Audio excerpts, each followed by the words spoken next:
Hello students, मेरा नाम है महिमा शर्मा और मैं रेजोनेंस पीसीसीपी डिवीजन से हूँ। तो आज हम कक्षा 10वीं के प्रीवियस ईयर्स के क्वेश्चंस को देखेंगे क्योंकि वो आपकी 10th बोर्ड में बहुत हेल्प करेंगे। हमें ये ज्ञान हो जाएगा कि पिछले साल हमारे कैसे कैसे क्वेश्चंस आए थे, कितनी उनकी रिपीटेशन थी, तो उसके हिसाब से हमारे को क्वेश्चंस करने में आसानी रहेगी और पढ़ने में भी आसानी रहेगी। तो स्टार्ट करते हैं। आज के हमारे टॉपिक हैं काव्य खंड के 3 टॉपिक हम ले रहे हैं। उसमें है तोप कविता, कर चले हम फिदा कविता और आत्मत्राण। इनसे संबंधित क्वेश्चंस हम देखेंगे। तो स्टार्ट करते हैं।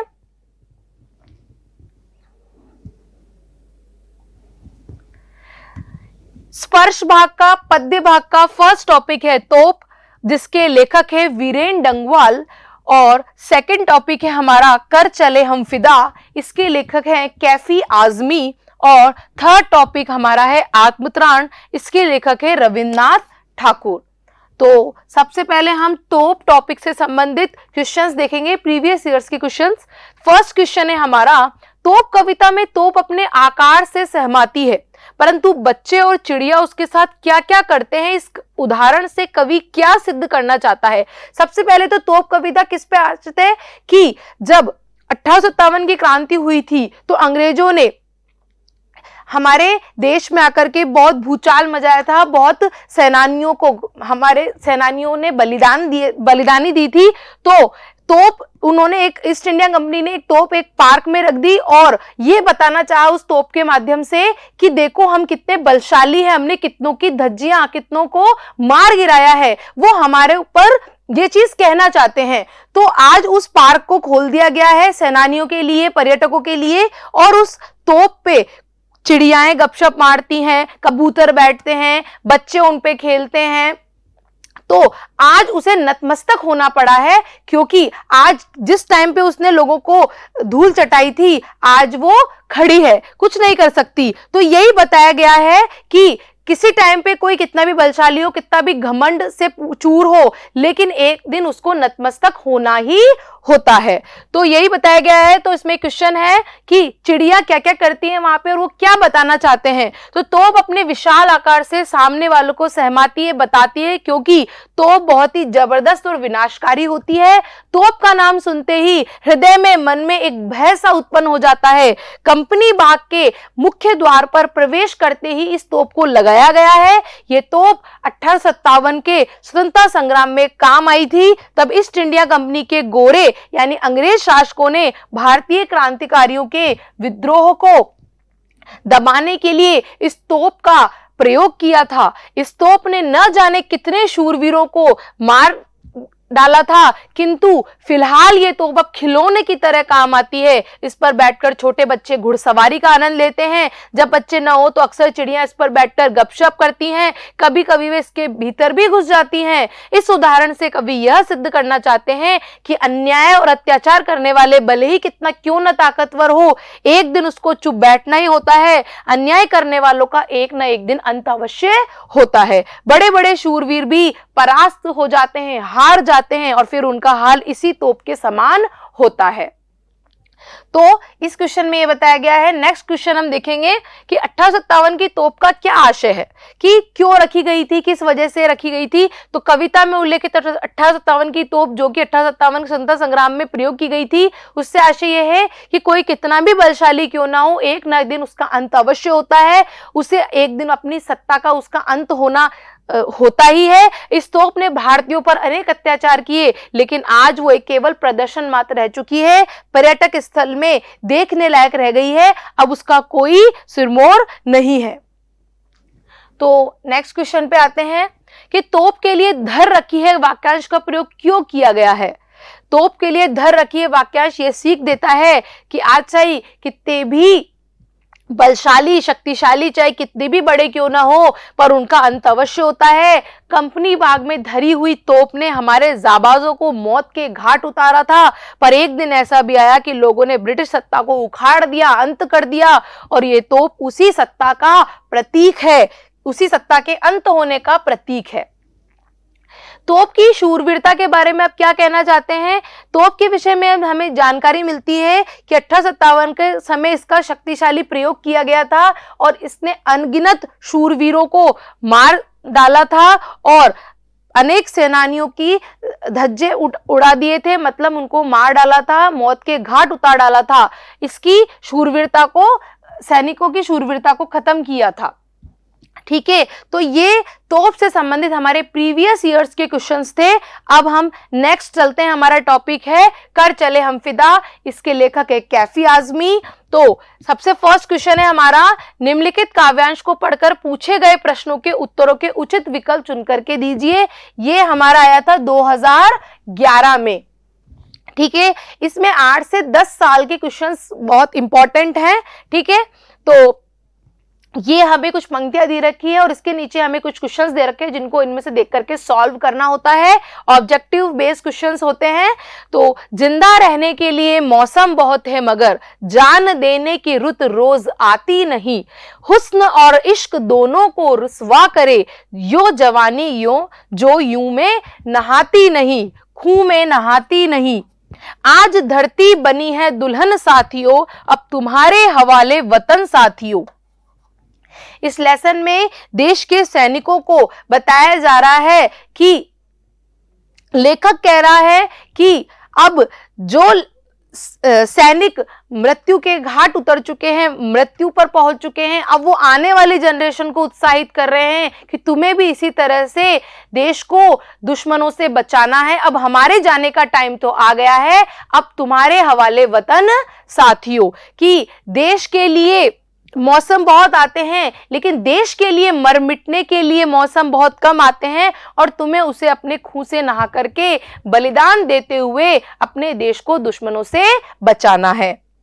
तो ये हमारा टॉपिक है, पैराग्राफ है और इससे संबंधित हम कुछ क्वेश्चंस देखेंगे। साथियों किन्हें कहा गया है? भारतीयों को, वीर सैनिकों को, सहपाठियों को या नेताओं को? तो यहाँ देश के सभी युवकों को बोला गया है। तो यहाँ पे हमारा आएगा क्वेश्चन ऑप्शन ए, भारतीयों को बोला गया है। हमारे देश के भारतीयों को बोला गया है कि तुम भी अब देश के लिए मर मिटने के लिए तैयार हो जाओ। क्वेश्चन नंबर 2 है, किसके लिए जान देने की ऋतु रोज नहीं आती है? प्यार के लिए, मित्र के लिए, देश के लिए, धर्म के लिए? यहां पे आएगा देश के लिए, कि देश के लिए मर मिटने की ऋतु यानी मौसम नहीं आता है, हमें खुद को अपने देश के लिए न्योछावर करना पड़ेगा। नेक्स्ट है, बलिदान न देने वाला यौवन किन्हें बदनाम करता है? जो बलिदान नहीं देते हैं वो किसको बदनाम करते हैं? पुरुष और नारी को, सुंदरता और प्रेम को, आलसी और मेहनती को, दुष्टता या सज्जनता को? तो यहाँ पे आया सुंदरता और प्रेम को। देश के प्रति प्रेम अगर आप दिखाते हैं तो आपको बलिदान भी होना पड़ेगा, इसमें यही बताया गया है। और जो बलिदान नहीं देना चाहता है वो एक बदनामी के समान है। तो यहाँ पे हमारा ऑप्शन नंबर ख, सुंदरता और प्रेम को। कैसी जवानी को व्यर्थ माना जाता है? जो अपनी बहादुरी दूसरों को न दिखाए, जो दूसरों को न सताए, जो जबरदस्ती किसी का धन न छीने, जो देश के लिए खून न बहाए। तो ऐसी जवानी को ही व्यर्थ माना गया है जो देश के लिए अपने खून को निछावर न कर सके, बलिदान न दे सके। तो ऑप्शन नंबर घ हमारा सही आंसर है। नेक्स्ट है, धरती क्या बनी हुई है? उदास औरत, नवेली दुल्हन, पानी से भरी नदी या सैनिकों की मां? तो यहाँ पे नई नवेली दुल्हन के बारे में बात हो रही है कि जिस तरह से नई नवेली दुल्हन तैयार होके बैठती है और लाल रंग का जोड़ा पहन के बैठती है, वैसे ही हमारी देश की धरती लाल खून में लथपथ हो चुकी है, नई नवेली दुल्हन की तरह लग रही है। तो यहाँ पे ऑप्शन नंबर ख, नवेली दुल्हन यानी नई नवेली दुल्हन के बारे में बात हो रही है। तो इस तरह से हमारे ये ऑब्जेक्टिव क्वेश्चंस रहे पैसेज देख करके। अब हम देखेंगे क्वेश्चन नंबर 2, कर चले हम फिदा कविता में साथियों संबोधन किनके लिए किया गया, उनसे क्या अपेक्षा की गई है, अपने शब्दों में करिए। तो ये जो हमारा क्वेश्चन है 2012 में भी आया है और 13 में भी आया है, तो बहुत ही इंपॉर्टेंट क्वेश्चन है। कर चले हम फिदा में साथियों आम जनता और देशभक्तों के लिए, हमारे भारतीयों के लिए आया है। जो सैनिक युद्ध में शहीद हो जाते हैं वह अपने देशभक्तों से, बाकी सैनिकों से अपेक्षा करते हैं कि वह भी अपने वतन का ध्यान रखें, उनके लिए न्योछावर हो, देश के लिए समर्पित हो और देश का गौरव बढ़ाएं और देश के ऊपर किसी भी तरह की आंच न आने दे। तो ये हमारा क्वेश्चन नंबर 2 है।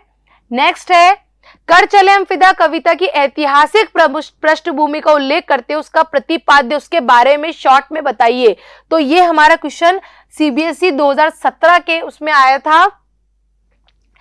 इस गीत में सन 1962 की ऐतिहासिक पृष्ठभूमि में भारत पर चीन के आक्रमण का मार्मिक, बहुत ही संवेदनशील चित्रण किया गया है। उस युद्ध में अनेक भारतीय सैनिकों ने सीमा पर लड़ते लड़ते अपने प्राणों को न्यौछावर कर दिया था देश के सम्मान को बचाने के लिए। इसी युद्ध की पृष्ठभूमि पर हकीकत फिल्म बनी है। ये कविता देशभक्ति की भावना से ओतप्रोत है। इस कविता को पढ़कर हमें अपने देश के सैनिकों पर गर्व होना चाहिए। इन सैनिकों ने अत्यंत विषम परिस्थितियों में, ठंड का सामना करते, भीषण ठंड है तो उसका सामना करते हुए देश की रक्षा करते हुए अपने अमर बलिदान दिया है। मरते दम तक वह देश की रक्षा के प्रयास में लगे हुए हैं। अपनी इस धरोहर को अपने साथियों को सौंप कर चले गए हैं। हम सभी को मिलकर इस देश की रक्षा करनी चाहिए। हमें किसी भी हालत में हमारे इसके सिर को झुकने नहीं देना चाहिए। देश के तरफ आंख दिखाने वालों को नतमस्तक करके उनको मार डालने का यह सैनिकों का प्रयास रहता है। इस तरह से ये वाला क्वेश्चन है। नेक्स्ट है, आपके विचार से कर चले हम फिदा में ऐसा क्या है कि कविता सभी भारतीयों के लिए प्रेरक बन गई है। तो ये क्वेश्चन आया था हमारा 2019 सीबीएसई बोर्ड में कि कर चले हम फिदा गीत में कवि ने सैनिकों के माध्यम से देश के लिए अपने प्राणों को न्यौछावर करने वाले लोगों की भावना को आलोकित किया है और देश की रक्षा में प्राणों का उत्सर्ग करने वाले सैनिक ऐसी ही अपेक्षा करते हैं युवा पीढ़ी से कि वो भी देश के लिए मर मिटे। उसी देश के लिए मर मिटना अपने जीवन में सौंदर्य और प्यार की प्राप्ति से कहीं अधिक महत्वपूर्ण, अर्थपूर्ण लगता है। कि खुद को सजाना, सुंदर दिखाना, प्रेम करना ये अलग है, लेकिन देश के लिए प्रेम करना एक अलग बात है। इसी में जीवन की सार्थकता है। देशभक्ति का उत्साह प्रवाहित करना ही कर चले हम फिदा गीत के लिए प्रेरणा है। तो आपने लता मंगेशकर जी का बहुत ही ये वाला खूबसूरत गाना सुना होगा कि कर चले हम फिदा जानो तन साथियों, अब तुम्हारे हवाले वतन साथियों। तो सभी ने सुना है। 15 अगस्त और 26 जनवरी को हम ये गाना बहुत ही जोशपूर्ण सुनते हैं। तो लास्ट है, फतेह का जश्न इस जश्न के बाद है। कर चले हम फिदा कविता से उद्धृत प्रस्तुत पंक्ति में इस जश्न से कवि का क्या आशय है और उसे बाद में मनाने के पीछे क्या कारण है। कि फतेह का जश्न इस जश्न के बाद है कहकर कवि अन्य शेष सैनिकों और देशवासियों को बलिदान देने के लिए प्रेरित करना चाहते हैं। उसका मानना है कि यदि देश रक्षा के कार्यों को अधूरा छोड़ देगा और शहीदों का बलिदान व्यर्थ हो जाएगा। अतः शहीदों के बाद अन्य सैनिक को भी बहादुरी से शत्रुओं के साथ अब तक लड़ना होगा जब तक कि देश पूरी तरह से सुरक्षित ना हो जाए। जीत का जश्न उत्सव तभी मन सकेगा जब बलिदानों का यह सिलसिला थम जाएगा। कि अब तक तो हमने देश की बागडोर संभाली है, सुरक्षा की है। अब आने वाले सभी देशवासियों को ये संदेश है कि वो भी अपने देश की सुरक्षा अपने बलिदान के द्वारा करे और ये चीज थमनी नहीं चाहिए, चलती ही रहनी चाहिए। हमने तो सब सर पे कफन बांध लिया है और तुम भी तैयार हो जाओ। तो इस तरह से ये 2021 में आया हुआ क्वेश्चन है। तो लास्ट एंड द लीस्ट, आत्मत्राण जो हमारी कविता है रविन्द्रनाथ ठाकुर की, इसमें बताया गया है कि हमें अपनी रक्षा खुद करनी चाहिए। भगवान या किसी ऐसी शक्ति पे आश्रित न रह करके अपने परिश्रम पर बल देना चाहिए और दूसरों को भी उत्साहित करना चाहिए कि वह परिश्रम करें और किसी पे आश्रित न रहे, पराधीन न रहे। आत्मतरण कविता का संदेश क्या है, यह क्वेश्चन आया था सीबीएसई 2011 में। आत्मतरण कविता का यह संदेश है कि ईश्वर के प्रति हमें विश्वास रखते हुए, आत्मविश्वास में वृद्धि रखते हुए हर संघर्ष में लड़ने की शक्ति एकत्र करना। भगवान उन्हीं की सहायता करते हैं जो अपनी खुद सहायता करते हैं और मेहनत करते हैं, उन्हीं की सहायता वही करते हैं। तो एक भगवान पे आश्रित रह करके हमें सारे काम नहीं करने होते कि वो हमारी रक्षा करेगा, मुझे पहले खुद को अपने ऊपर आत्मविश्वास रखना होगा, अपनी किसी और दूसरी शक्ति पे आश्रित न रह करके खुद की शक्ति पे विश्वास रखना होगा। नेक्स्ट है, आत्मतरण कविता में कोई सहायक न मिलने पर कवि की क्या प्रार्थना है, कि जिंदगी में अगर हमें कोई सहायक न मिले तो उसे क्या करना चाहिए। कोई सहायक न मिलने पर कवि ये प्रार्थना करता है कि तब भी उसका बल पौरुष, उसकी शक्ति न हिल सके, उसका बल न हिल सके, अर्थात वह सहायक की, किसी की हेल्प की के बिना ही केवल अपने बलबूते पर, अपने परिश्रम पर संघर्ष कर सकता है। वह अपनी मानसिक शक्ति को बनाए रखना चाहता है और किसी दूसरे पर आश्रित नहीं रहना चाहता है, यही इसमें बताया गया है। नेक्स्ट है, रविन्द्रनाथ ठाकुर सुख के दिनों में क्या कामना करते हैं और क्यों। रविन्द्रनाथ ठाकुर सुख के दिनों में संसार के सामने नतमस्तक रहने की कामना करते हैं, दूसरे के सामने झुकने की कामना करते हैं और जिससे वह दूसरों पर परोपकार कर सके, दूसरों की हेल्प कर सकते हैं, लेकिन दूसरों पे आश्रित न रहे। सुख के दिनों में भी हमें भगवान को नहीं भूलना चाहिए, लेकिन हमें यह भी नहीं भूलना चाहिए कि जब तक हम मेहनत नहीं करेंगे हमें कोई भी रिजल्ट या फल नहीं प्राप्त होगा। अपनी मेहनत के बलबूते पे हमें सब करना चाहिए, फिर तो भगवान उन्हीं का साथ देता है जो मेहनत करते हैं। तो ये क्वेश्चन 2019 सीबीएसई बोर्ड में आया था, 2019 में क्वेश्चन आया है।